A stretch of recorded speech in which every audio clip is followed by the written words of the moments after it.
बिस्मिल्लाहिर्रहमानिर्रहीम। अस्सलाम वालेकुम। आज डिस्कस करते हैं chapter number 1 class 9 biology introduction to biology कि आप इसे कैसे प्रिपेयर करोगे बोर्ड एग्ज़ाम्स के लिए। तो सबसे पहले आप डिस्कस कर लेते हैं हमारे पास जो साइंस की बता देता है बोले कि साइंस क्या है। ये सिर्फ हमारे पास बताने के लिए है। दैन बायोलॉजी की डेफिनेशन आ जाती है।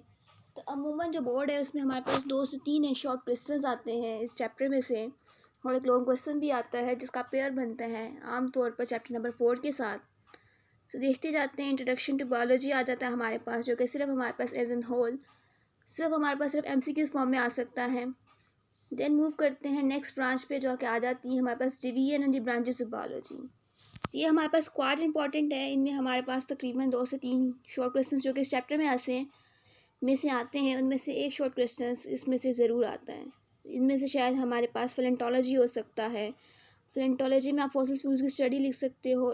इस तरह आपने ये याद रखना है कि आपने जब भी इस क्वेश्चन को करना है, जैसे भी आपने कोई भी ब्रांच लिखनी है, तो आपके पास जो 1 मार्क्स है वो आपके पास उसकी डेफिनेशन का होगा, और जो 1 मार्क्स है आपने उसकी एग्जांपल देनी है। जैसे कि जब मेरा बोर्ड का पेपर हुआ था तो मुझे बायोटेक्नोलॉजी की डेफिनेशन आई थी। इसके अलावा बायोटेक्नोलॉजी के अलावा आपके पास फार्माकोलॉजी भी आ सकती है। फार्माकोलॉजी की एग्जांपल्स में जो आप लिख सकते हो, आप कोई भी ड्रग्स का नाम लिख देना, जैसे कि पैराडोल हो जाती है, एस्पिरिन हो जाती है, या निकोटीन भी हो सकती है। इस तरह मूव ऑन करते जाओगे तो एक पास इंपॉर्टेंट शॉर्ट क्वेश्चन आ जाते हैं ब्लू बॉक्स, ये येलो बॉक्स में। What are the major biological issues today.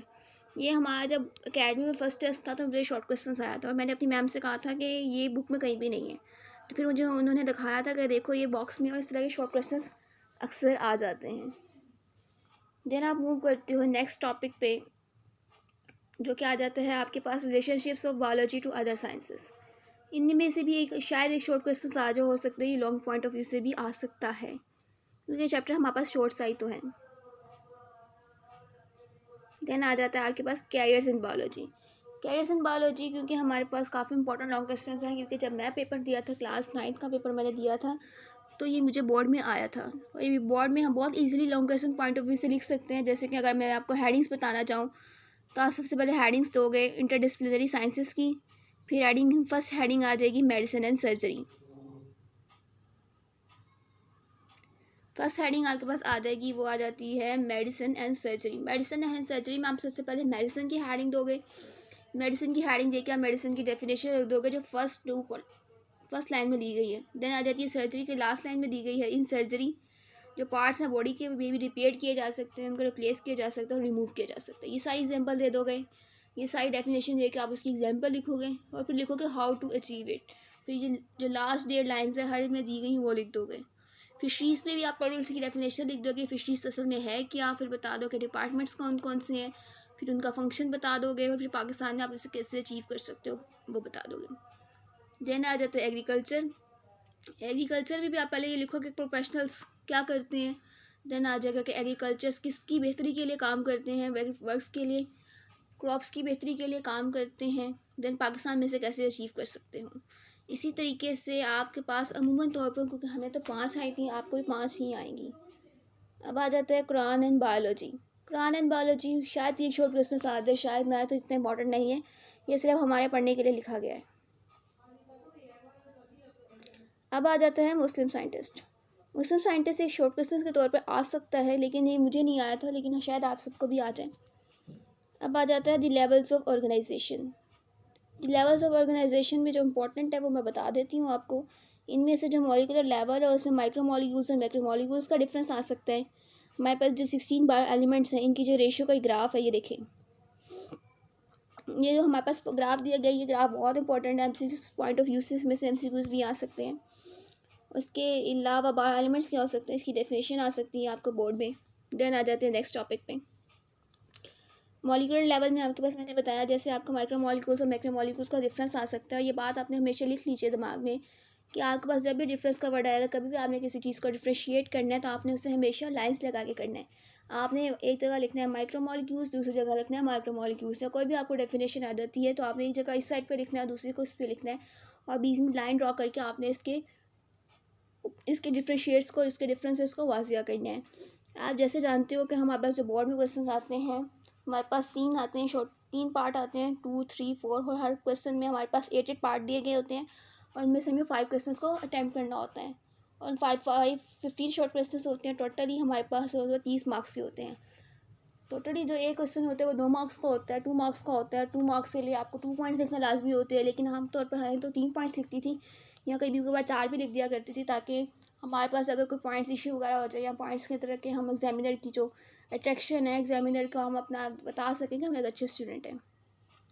तो माइक्रोमोलिक्यूल्स में पहले आ जाएगा इसकी डेफिनेशन कि लो मोलिकुलर वेट है, हाई मोलिकुलर वेट है माइक्रोमोलिक्यूल्स, और फिर इनकी आ जाएगी डेफिनेशन। फिर आ जाती है ऑर्गेनल्स एंड सेल लेवल, ये भी शॉर्ट में भी आ सकता है, नहीं आ सकता। देन आ जाते हैं नेक्स्ट पे टिश्यू लेवल आ जाता है, वो भी शॉर्ट में भी आ जाए नहीं आए। देन आ जाता है organ and organ system level, ये भी लॉन्ग में आ सकते हैं, क्योंकि जब मैंने आपको टॉपिक ये समझाया था तो मैंने बताया था कि लॉन्ग कैसे अटैम्प्ट करना है, लेकिन मैं फिर बता देती हूँ कि कैसे आप लॉन्ग अटैम्प्ट कर सकते हो।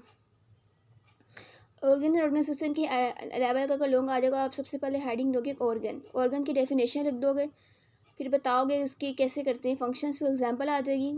ऑर्गन की डेफिनेशन आप पहले लिखोगे एनिमल स्टमक की हेडिंग आएगी। स्टमक के पास 2 टिश्यूज़ होते हैं, एक आ जाता है एपिथेलियल टिश्यू, एक आ जाता है हमारे पास मस्कुलर टिश्यू। फिर इनके फंक्शंस लिख दोगे आप। फिर आ जाता है हमारे पास प्लांट्स में हमारे पास जो आ जाता है रूट सिस्टम, उसकी डेफिनेशन लिख दोगे। देन आ जाता है आपके पास जो लेवल ऑफ ऑर्गेनाइजेशन है ऑर्गन सिस्टम लेवल पे, ऑर्गन सिस्टम की डेफिनेशन लिख देंगे आप।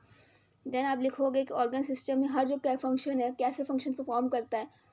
फिर आ जाती है कम्प्लेक्सिटी, ये ऑर्गन सिस्टम कम्प्लेक्स प्लांट्स में कि एनिमल्स में है, तो आप लिखो कि जो कम्प्लेक्सिटी है प्लांट्स में जो 2 लाइंस में डिस्क्राइब किया गया है, तो कम्प्लेक्सिटी है वो प्लांट्स में पाई जाती है, वो कम है एज़ कम्पेयर टू एनिमल्स, क्योंकि प्लांट्स के पास जो फंक्शंस है वो कम परफॉर्म करने होते हैं। यानी वो रिस्पायरेशन भी करता है, फोटोसिंथेसिस परफॉर्म करता है, लेकिन वो ट्रांसपोर्ट नहीं करता, यानी वो खुद को एक जगह से दूसरी जगह नहीं लेकर जा सकता है। तो एनिमल्स के जो फंक्शंस हैं, जो उनकी एक्टिविटीज़ हैं, वो प्लांट्स से ज़्यादा है, इसलिए इसमें कम्प्लेक्सिटी ज़्यादा है। तो ऑर्गन सिस्टम में आप जब डेफिनेशन कोट कर सकते हो, वो आपके पास आ जाएगी, हमारे पास डाइजेस्टिव सिस्टम आ जाएगा, नर्वस सिस्टम आ जाएगा, इस तरह के आ जाएंगे। तो ये लॉन्ग क्वेश्चन आपका हो जाएगा 3 से 4 पेजेस में। इंडिविजुअल लेवल आ जाएगा, ये भी शायद शॉर्ट में आ जाए ना आए तो उसका कोई है नहीं, क्योंकि हमें तकरीबन सारी बुक्स प्रिपेयर करने को कहा जाता है, क्योंकि हमारे जो एग्जामिनर है वो कहीं से भी उठाकर आपको कोई भी क्वेश्चन दे सकता है।